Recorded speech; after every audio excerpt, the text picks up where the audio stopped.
This is the Most Dangerous Game, a suspenseful story about a shipwrecked hunter who becomes the hunted when he is trapped on an isolated island and forced to play a deadly game of cat and mouse against a madman who hunts humans for sport. Off there to the right, somewhere, is a large island, said Whitney. It's rather a mystery. What island is it? The old charts call it Ship Trap Island. Sailors have a curious dread of the place. Some superstition. Can't see it, said Rainsford, trying to peer through the dank tropical night. You've good eyes, but even you can't see 4 miles or so through a moonless Caribbean night. Nor 4 yards. It's like moist black velvet. It will be light enough in Rio. We should make it in a few days. I hope the Jaguar guns have come from Purdy's. We should have some good hunting up the Amazon. The best sport in the world. For the hunter, not for the Jaguar. Don't talk rot, Whitney. Who cares how a Jaguar feels? Perhaps the Jaguar does. I think they understand one thing: fear. The fear of pain and the fear of death. Nonsense. Be a realist. The world is made up of 2 classes, the hunters and the huntees. Luckily, you and I are hunters. The place has a reputation, a bad one. Even cannibals wouldn't live in such a god-forsaken place. Didn't you notice that the crew's nerves seemed a bit jumpy today? They were a bit strange, now you mention it. Even Captain Nielsen. All I could get out of him was, "This place has an evil name among seafaring men, sir." Then he said to me, very gravely, "Don't you feel anything?" As if the air about us was actually poisonous. There was no breeze. What I felt was a mental chill, a sort of sudden dread. Pure imagination. One superstitious sailor can taint the whole ship's company with his fear. Maybe. But sometimes I think evil is a tangible thing. An evil place can broadcast vibrations of evil. Well, I think I'll turn in now, Rainsford. I'm not sleepy. I'm going to smoke another pipe up on the afterdeck. Good night then, Rainsford. See you at breakfast. Right. Good night, Whitney. There was no sound in the night as Rainsford sat there, but the muffled throb of the engine that drove the yacht swiftly through the darkness. It's so dark that I could sleep without closing my eyes. An abrupt sound startled him. Off to the right he heard it, and his ears, expert in such matters, could not be mistaken. Again he heard the sound, and again. Somewhere, off in the blackness, someone had fired a gun 3 times. Rainsford sprang up and moved quickly to the rail. He strained his eyes in the direction from which the reports had come, but it was like trying to see through a blanket. He leaped upon the rail and balanced himself there to get greater elevation. His pipe, striking a rope, was knocked from his mouth. He lunged for it. A short, hoarse cry came from his lips as he realized he had reached too far and had lost his balance. The cry was cut short as the blood-warm waters of the Caribbean Sea dosed over his head. Desperately he struck out with strong strokes after the receding lights of the yacht, but he stopped before he had swum 50 feet. He shouted with all his power, but the lights of the yacht became faint. Then they were blotted out entirely by the night. A certain cool-headedness had come to him. It was not the first time he had been in a tight place. He remembered the shots. They had come from the right, and doggedly he swam in that direction, swimming with slow strokes, conserving his strength.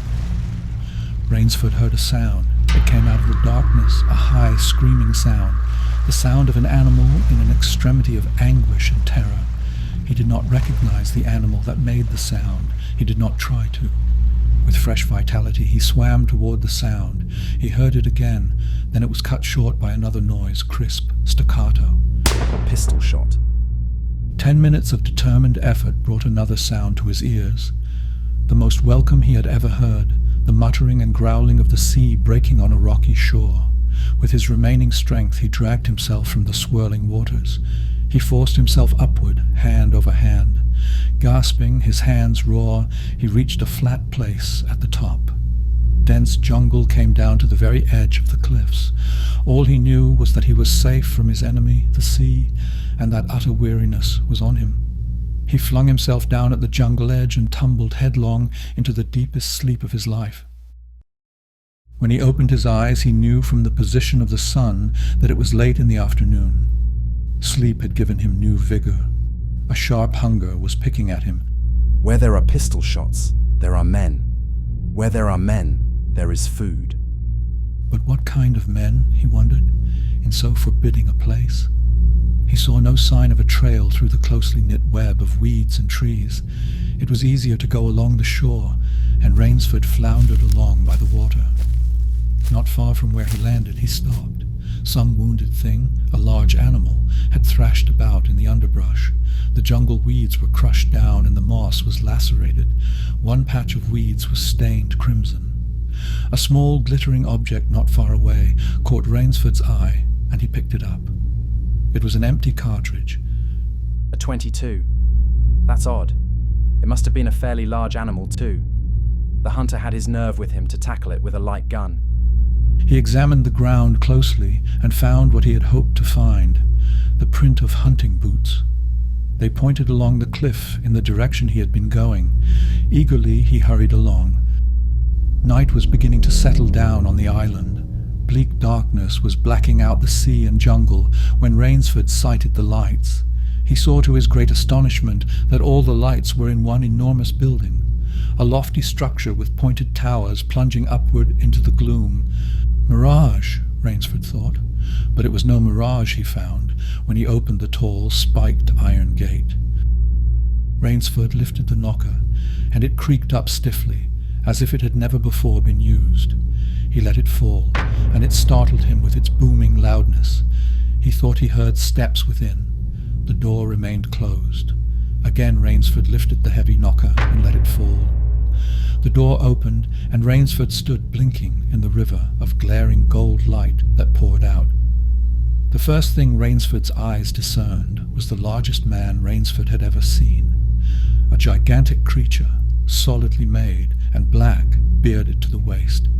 In his hand, the man held a long-barreled revolver, and he was pointing it straight at Rainsford's heart. Don't be alarmed. I'm no robber. I fell off a yacht. My name is Sanger Rainsford of New York City. The menacing look in the eyes did not change, the revolver pointing as rigidly as if the giant were a statue. A slender man was coming down the broad marble steps. He advanced to Rainsford and held out his hand. It is a very great pleasure and honor to welcome Mr. Sanger Rainsford, the celebrated hunter, to my home. I am General Zarov. Rainsford's first impression was that the man was singularly handsome. His second was that there was an original, almost bizarre quality about the general's face. He was a tall man past middle age, for his hair was a vivid white, but his thick eyebrows and pointed military mustache were as black as the night from which Rainsford had come. Turning to the giant in uniform, the general made a sign. The giant put away his pistol, saluted, withdrew. Ivan is an incredibly strong fellow, but he has the misfortune to be deaf and dumb. Come, we shouldn't be chatting here. Now you want clothes, food, rest. You shall have them. Ivan had reappeared, and the general spoke to him with lips that moved but gave forth no sound.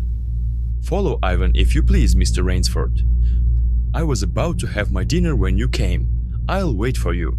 You'll find that my clothes will fit you.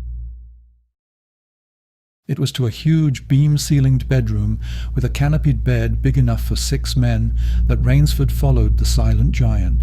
Ivan laid out an evening suit, and Rainsford, as he put it on, noticed that it came from a London tailor who ordinarily cut and sewed for none below the rank of duke. The dining room to which Ivan conducted him was in many ways remarkable. There was a medieval magnificence about it. It suggested a baronial hall of feudal times, with its oaken panels, its high ceiling, its vast refectory tables, where 20 men could sit down to eat.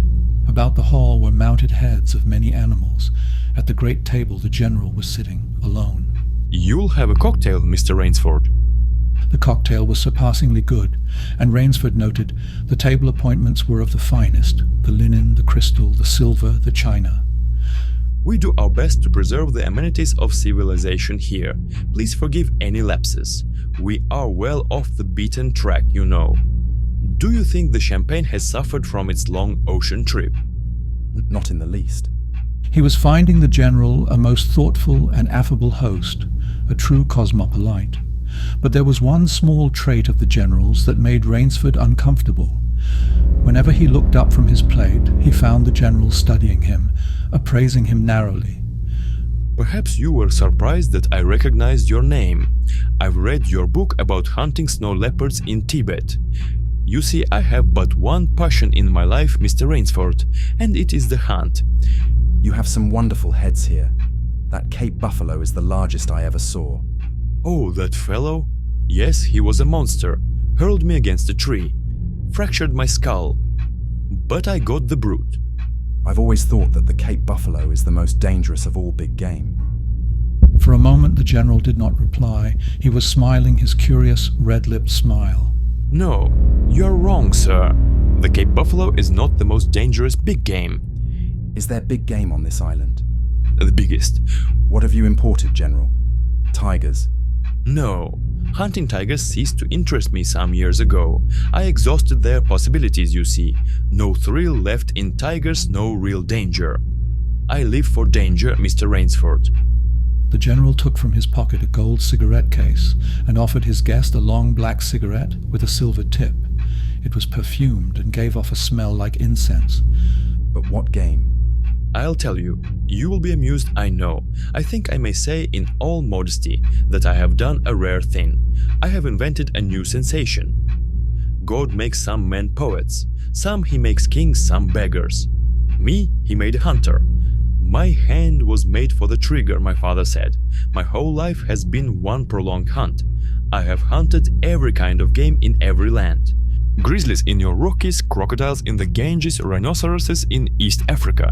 It was in Africa that the Cape buffalo hit me and laid me up for 6 months. As soon as I recovered, I started for the Amazon to hunt jaguars, for I had heard they were unusually cunning. But they weren't. I was disappointed. One night a terrible thought pushed its way into my mind. Hunting was beginning to bore me. It had become too easy. No animal had a chance with me anymore. That is no boast. It is a mathematical certainty. The animal had nothing but his legs and his instinct. Instinct is no match for reason. I had to invent a new animal to hunt, and I found one. This island is where I do my hunting. But the animal? It supplies me with the most exciting hunting in the world. I never grow bored now. I wanted the ideal animal to hunt. It must have courage, cunning, and above all, it must be able to reason. But no animal can reason. My dear fellow, there is one that can. But you can't mean... Why not? This is a grisly joke. Why should I not be serious? I am speaking of hunting. Hunting? What you speak of is murder. The general laughed with entire good nature. He regarded Rainsford quizzically. Life is for the strong, to be lived by the strong, and, if needs be, taken by the strong. The weak of the world were put here to give the strong pleasure. I am strong. Why should I not use my gift? I hunt the scum of the earth. A thoroughbred horse or hound is worth more than a score of them. But they are men. Precisely. That is why I use them. It gives me pleasure. They can reason after a fashion. So they are dangerous. Where do you get them? This island is called Shiptrap. Sometimes an angry god of the high seas sends them to me. Sometimes, when Providence is not so kind, I help Providence a bit. Rainsford went to the window and looked out toward the sea. He saw only blackness, and then, as the general pressed a button, far out to sea, Rainsford saw the flash of lights. They indicate a channel where there's none. Giant rocks with razor edges crouch like a sea monster with wide open jaws. They can crush a ship easily. Oh yes, I have electricity. We try to be civilized here. Civilized? And you shoot down men? A trace of anger was in the general's black eyes, but it was there for but a second. I assure you I do not do the thing you suggest. That would be barbarous. I treat these visitors with every consideration. They get plenty of good food and exercise. They get into splendid physical condition. You shall see for yourself tomorrow. What do you mean? We'll visit my training school. It's in the cellar. I have about a dozen pupils down there now. It's a game, you see. I suggest to one of them that we go hunting. I give him a supply of food and an excellent hunting knife. I give him 3 hours start. I'm to follow, and if my quarry eludes me for 3 whole days, he wins the game. If I find him, he loses. One almost did win. I eventually had to use the dogs. General Zaroff shows him a dozen huge black dogs outside of the window and warns that they prevent anyone from coming in or out of the house. He once again invited Rainsford to see his new collection of heads, but Rainsford refused, claiming he has fallen ill, and retired to his chambers. That night Rainsford lay in bed, eyes wide open. Once he thought he heard stealthy steps in the corridor outside his room. He sought to throw open the door. It would not open. He tried to put himself to sleep, and he had achieved a doze when, just as morning began to come, he heard, far off in the jungle, the faint report of a pistol. General Zaroff did not appear until luncheon. He was dressed faultlessly in the tweeds of a country squire. I do not feel so well. I am worried, Mr. Rainsford. Last night I detected traces of my old complaint. The hunting was not good last night. He made a straight trail that offered no problems at all. Rainsford requested to leave the island, but the general refused. Tonight we will hunt, you and I. No, General. I will not hunt. As you wish, my friend. The choice rests entirely with you. But may I not venture to suggest that you will find my idea of sport more diverting than Ivan's? He nodded toward the corner to where the giant stood, scowling, his thick arms crossed on his hogshead of chest. If I do not find you by midnight of the 3rd day, my sloop will place you on the mainland near a town. My word as a gentleman and a sportsman. You don't mean... Have I not told you I always mean what I say about hunting? I drink to a foeman worthy of my steel at last. You'll find this game worth playing. Your brain against mine. Your strength and stamina against mine. Ivan will supply you with hunting clothes, food, a knife. I suggest you wear moccasins. They leave a poorer trail. Avoid the big swamp in the southeast corner of the island. We call it Death Swamp. There's quicksand there. You'll want to start, no doubt, and I shall not follow till dusk. Hunting at night is so much more exciting than by day, don't you think? General Zaroff, with a courtly bow, strolled from the room. Then came Ivan. Under one arm he carried khaki hunting clothes, food, a leather sheath containing a long-bladed hunting knife. His right hand rested on a cocked revolver thrust in the crimson sash about his waist. Then Rainsford was on his way. He had fought his way through the bush for 2 hours. I must keep my nerve. I must keep my nerve. His whole idea at first was to put distance between himself and General Zaroff, and to this end he had plunged along, spurred on by the sharp rowels of something very like panic. I'll give him a trail to follow. He executed a series of intricate loops. He doubled on his trail again and again, recalling all the lore of the fox hunt. Night found him leg-weary, with hands and face lashed by the branches, on a thickly wooded ridge. He knew it would be insane to blunder on through the dark, even if he had the strength. He climbed up a thick tree, stretched out on a broad, outspread branch, and rested. Rest brought him new confidence and almost a feeling of security. Even so, zealous a hunter as General Zaroff could not trace him there, he told himself. Only the devil himself could follow that complicated trail through the jungle after dark. But perhaps the general was a devil. Toward morning, Rainsford heard something coming through the bush, coming slowly, carefully. That which was approaching was a man. It was General Zaroff. He made his way along with his eyes fixed in utmost concentration on the ground before him. He paused, almost beneath the tree, dropped to his knees and studied the ground. Rainsford's impulse was to hurl himself down like a panther, but he saw that the general's right hand held something metallic and dangerous. The general's eyes had left the ground and were traveling inch by inch up the tree. Rainsford froze there, every muscle tensed for a spring. But the sharp eyes of the hunter stopped before they reached the limb where Rainsford lay. A smile spread over the general's face. Very deliberately he blew a smoke ring into the air, then he turned his back on the tree and walked carelessly away. The pent-up air burst hotly from Rainsford's lungs. A thought made him feel sick and numb and sent a shudder of cold horror through his whole being. Why had the general smiled? Why had he turned back? The general was playing with him. The general was saving him for another day's sport. The general was the cat. He was the mouse. It was then that Rainsford knew the meaning of terror. He slid down from the tree and ventured into the jungle. 300 yards from his hiding place, he stopped where a huge dead tree leaned precariously on a smaller, living one. Throwing off his sack of food, Rainsford took his knife from its sheath and began to work with all his energy. The job was finished at last, and he threw himself down behind a fallen log 100 feet away.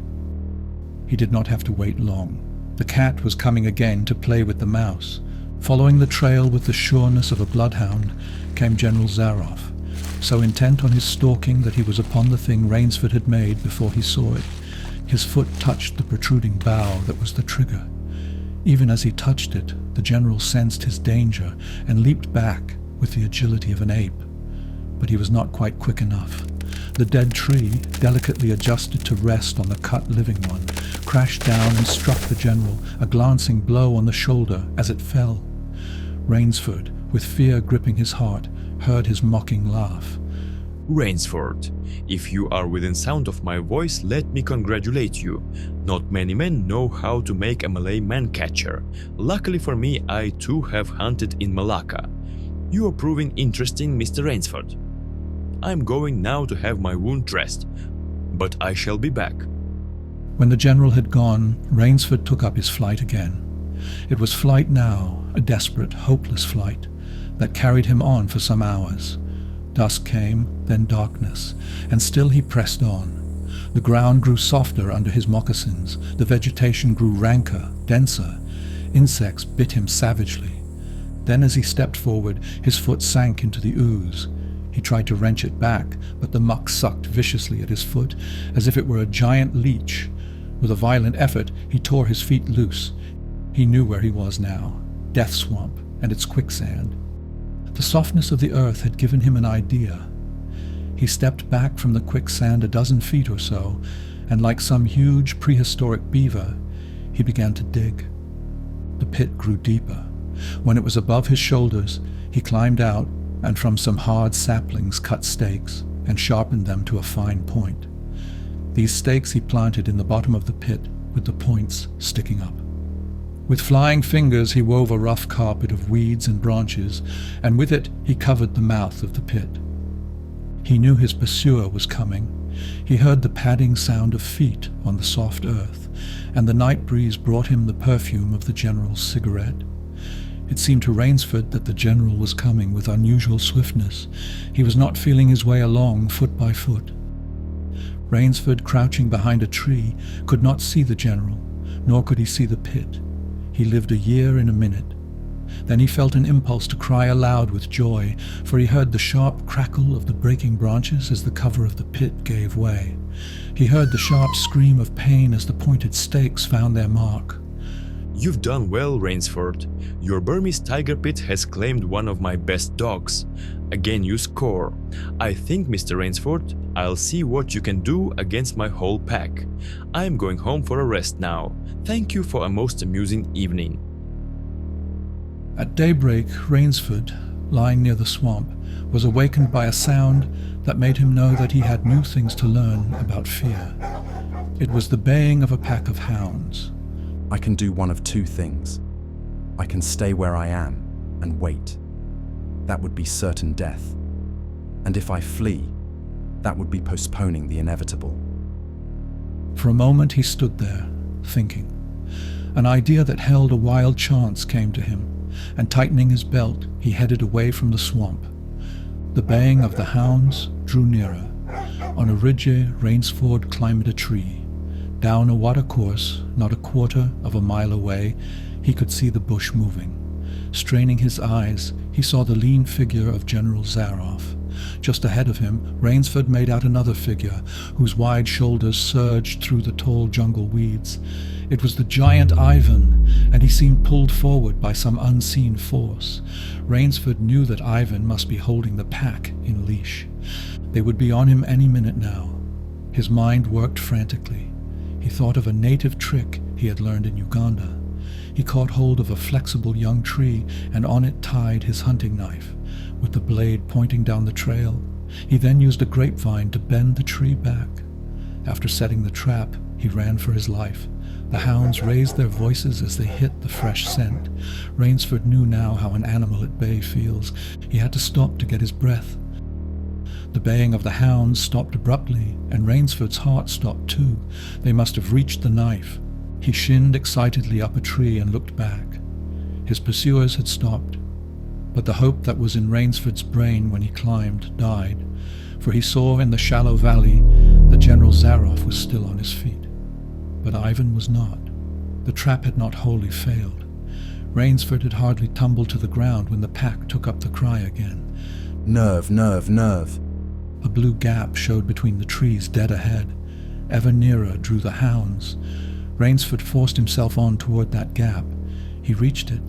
It was the shore of the sea. Across a cove he could see the gloomy grey stone of the general's chateau. 20 feet below him the sea rumbled and hissed. Rainsford hesitated. He heard the hounds. Then he leaped far out into the sea. When the general and his pack reached the place by the sea, he stopped. For some minutes he stood regarding the blue-green expanse of water. General Zaroff had an exceedingly good dinner in his great panelled dining hall that evening. 2 slight annoyances kept him from perfect enjoyment. One was the thought that it would be difficult to replace Ivan. The other was that his quarry had escaped him. In his library he read, to soothe himself, from the works of Marcus Aurelius. At 10 he went up to his bedroom. He was deliciously tired, he said to himself, as he locked himself in. There was a little moonlight, so before turning on his light, he went to the window and looked down at the courtyard. He could see the great hounds, and he called, "Better luck another time," to them. Then he switched on the light. A man who had been hiding in the curtains of the bed was standing there. Rainsford, how in God's name did you get here? Swam. I found it quicker than walking through the jungle. The general sucked in his breath and smiled. I congratulate you. You have won the game. I am still a beast at bay. Get ready, General Zaroff. The general made one of his deepest bows. I see. Splendid. One of us is to furnish a repast for the hounds. The other will sleep in this very excellent bed. On guard, Rainsford. He had never slept in a better bed, Rainsford decided.